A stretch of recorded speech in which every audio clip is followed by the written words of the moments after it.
This week, I am challenging myself to recreate this viral video from Instagram.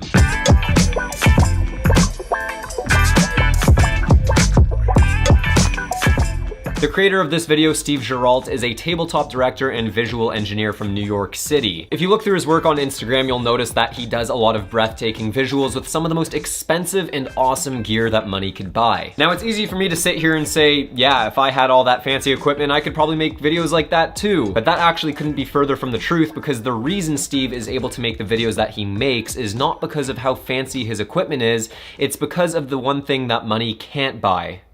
And that's creativity. Now, what I especially loved about that video is how inspiring it is, because there's no phantom cameras, there's no robots, there's no crew. All he needed was an iPhone, a bit of hardware, and some fishing line to come up with this incredibly creative concept. That is what making videos is all about, and that's the video I want to recreate this week. So now it's just a matter of figuring out how. Now there's gonna be 3 Coca-Cola cans sitting on our table like so. And then of course we have our camera. This orange marker is gonna indicate the hooks we use to wrap the fishing line. This yellow marker is going to indicate the 3 light stands that we have set up behind the camera, and you'll see why in just a minute. And now we're gonna draw our fishing line. So the first can has the fishing line going around this first hook. It's gonna come around this light stand and then connect to the camera. Second Coca-Cola can, similar thing, wraps around the hook, wraps around this light stand, and then our camera. Third Coca-Cola can is actually gonna have fishing line wrapped around it so that it spins. That's gonna go around the hook,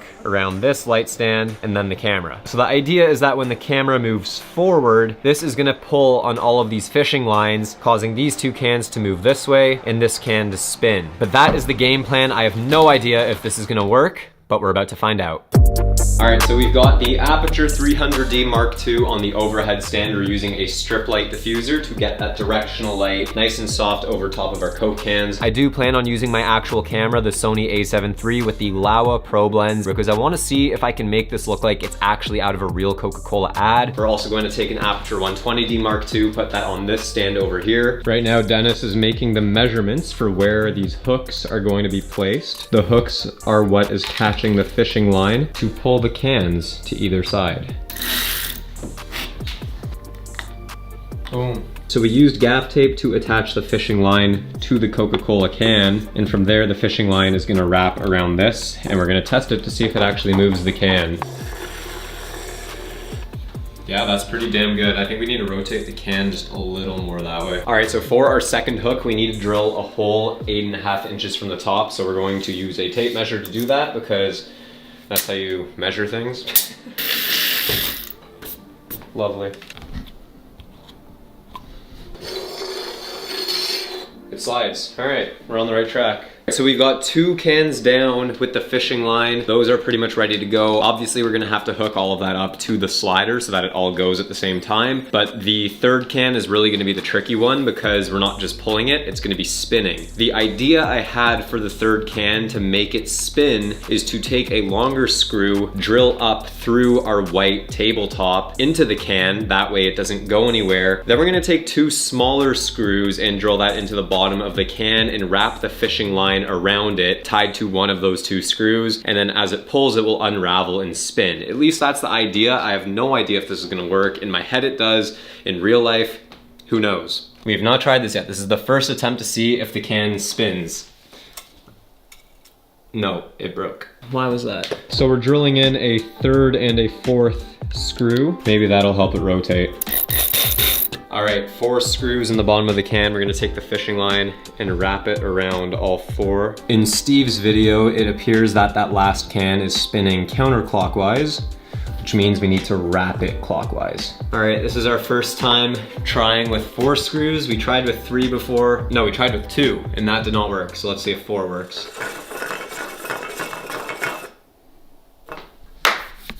So initially we tried just putting 2 screws in the bottom and wrapping around those. That did not work. The fishing line snapped almost instantly. Instead, now we have 4 screws and we're just wrapping around and around, getting that rotation. So we don't want the fishing line from our back can to interfere with the fishing line from the middle can.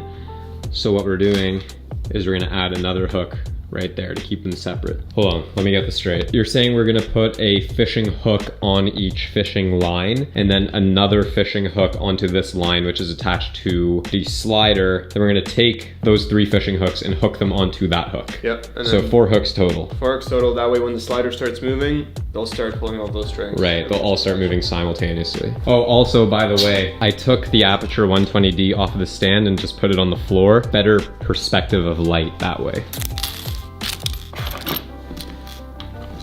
All right, we've got 2 cans hooked up to the slider so far via fishing line and fishing hooks. Now we're gonna hook up this last one. 3, 2, 1, go.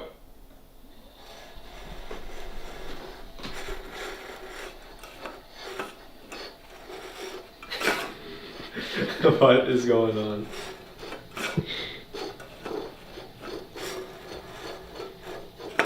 Not a bad first attempt, not great.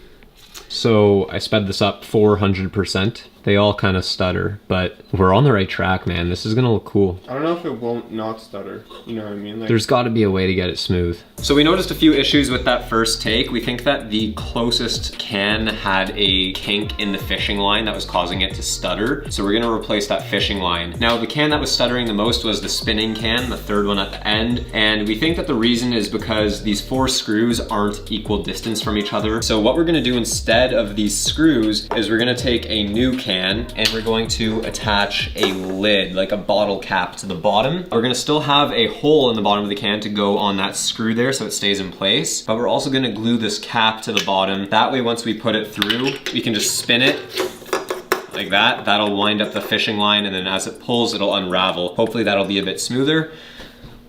Fingers crossed. The other thing we've discovered is that this slider, because it's smaller, is simply just too slow. We need some faster movement to get a more consistent and smooth motion. So we're gonna swap out the slider 1 for the slider plus, and that should fix our problem, I think. Let's see if it is smooth now with the new slider. I really hope it is, because if it's not, we're gonna have to go back to the drawing board. 3, 2, 1, go. it's just the surface. Is it the surface or is it just not fast enough? I think it's a mixture of both. Okay, so we've got yet another change of plan. Instead of using the slider app and doing it remote controlled with the motor, we're actually going to push it manually. The reason for this is because in the app, we cannot get the slide to go fast enough where the movement of the cans is going to be smooth. It's simply just too slow, and it makes the movement of the cans just a bit too stuttery. All right, now we're just getting everything into its final position. We've glued pieces of paper onto the bottom side of each can. That way they slide smoothly along this surface. All 3 cans are locked and loaded in their positions. We're gonna just make sure everything's ready to go. I really hope this works out. We're gonna do a couple takes. We're gonna do one that's 4K 24 frames per second, then we'll do another that's 1080p and 120 frames per second, because that will give us a little more room to play with. So we'll see what happens. I say we just go for it. Yeah. In 3, 2, 1, go. 3, 2, 1. 3, 2, 1. I don't know. That looked pretty cool to me. All right, let's put it on the computer and see. Wow. Okay, so we have 2 versions of this video. There's the 1080p 120 frames per second version, and then we also have the 4K 24 frames per second version as well. Let's go ahead and start with the 120 version and see how that went.